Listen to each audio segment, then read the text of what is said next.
po natin ang tambalang muling magbibigay ng glorya at liwanag sa ating lungsod. Palakpakan po natin Vice Mayor Gia Atienza at Yorme Isko Domagoso.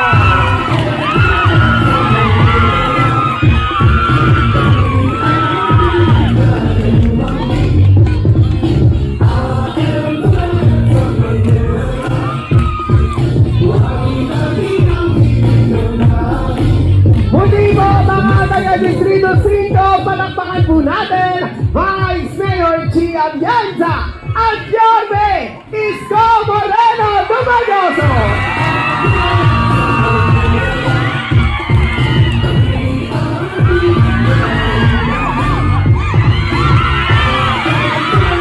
Yorme Isko Moreno Dumagoso at Vice Mayor Gia Atienza, kasama mo ang ating muling Senador Bongo!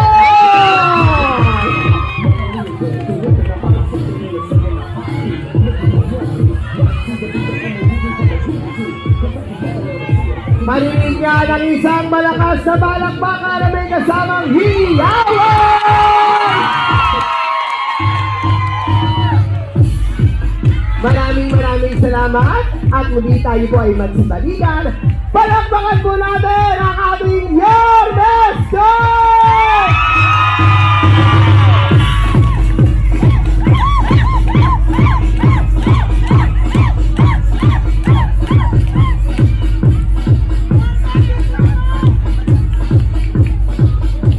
Maraming salamat. Katie po at DJ Bayanihan Parsley.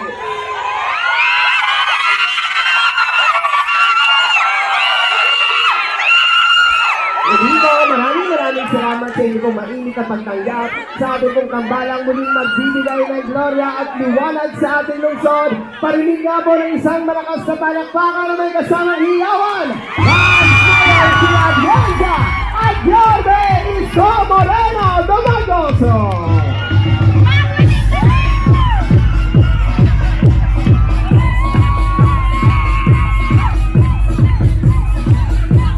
Maraming salamat po mga taga District 5 at syempre sa ating pong pagpapatuloy, ang susunod naman po nating tagapagsalita ay nasa kanyang ikalimang termino na halos 17 taon nang naglilingkod bilang isang mahusay at magiting na konsehal. Ang tapat sa salita, tapat sa bawat gawa, ang tinaguriang bumbero ng 5 distrito at ang ating katropa, ang numero 31, Konsehal Mon Yubanco. I-address ko sa mga bata dito. Sa mga kabataan dito, itanong ninyo sa inyong lolo at lola, nanay at tatay, yang Manila Health Department na pinamumunuan ng asawa ni ate na si Fox Pangan ang nagpahirap sa mga matatanda natin dito sa Maynila. Bakit? Saan ka pa naman nakakita? Health center, kailangan naka-online schedule ka pa. Wow! Ano, St. Luke's? Paano kung wala kang cellphone? Paano kung wala kang load? Paano kung hindi ka marunong mag-online? Ano na nangyari kay nanay? Paalam na.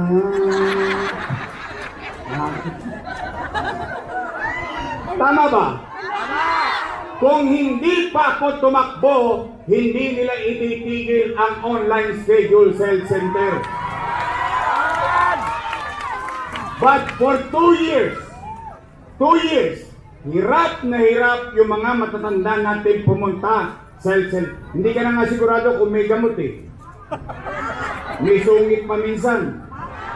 Bagay, mana-mana lang yan.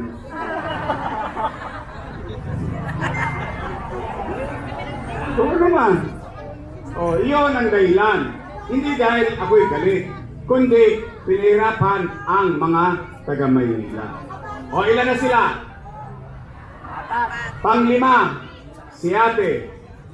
Nakaupo? Upong-upo. Ilan sila? Happy? Ay di masaya. I swear to God, masaya ako. Bakit? Yung hindi napagtagumpayan ni Boss Johnny, sa tulong nating lahat, napagtagumpayan ng kanyang mga anak. Ngayon, kung sila ay naging mabisa sa kanilang tungkulin sa taong bayan o hindi, ay hindi ako para mamusgan. Taong bayan ang mag-uusga. Tama ba? Siyempre, tatanong ka ba sa umandot? Ang sagot ko, oo. Bakit?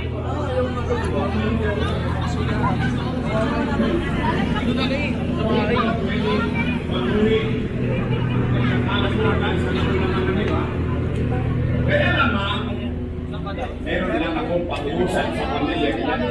Baka naman kung po pwede, sa ibang bagay na lang ako, tumanaw ng utang na loob. Okay, bakit? Kung may utang na loob din naman ako sa taong bayan. Kung wala ang Diyos at wala kayo, wala din naman ako sa kinalalagyan kong yun.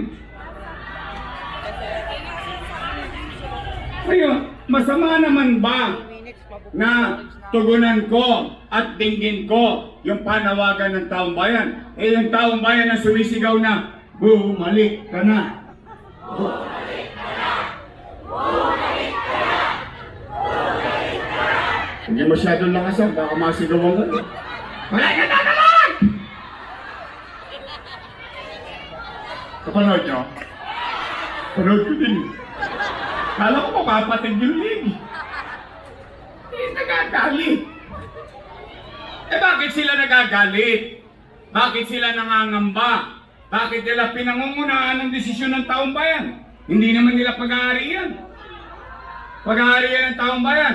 In fact, Nay, Tay, mga lolo ko, mga batang Maynila, ang leader, as a matter of universal rule, any leader, ang isang leader, dapat siyang pumanatag at hindi kailangan mangamba kung ginampanan niya ang tungkulin niya sa mamamayan na nasasakupan niya dahil kahit hindi na siya makita ng taong bayan, iboboto siya ulit ng taong bayan. Tama ba? Yung nagagalit, yung nagagalaiti.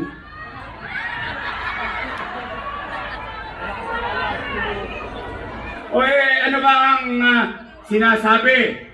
O, tingnan ninyo. Ano sinasabi? Si Yorme, maraming iniwang.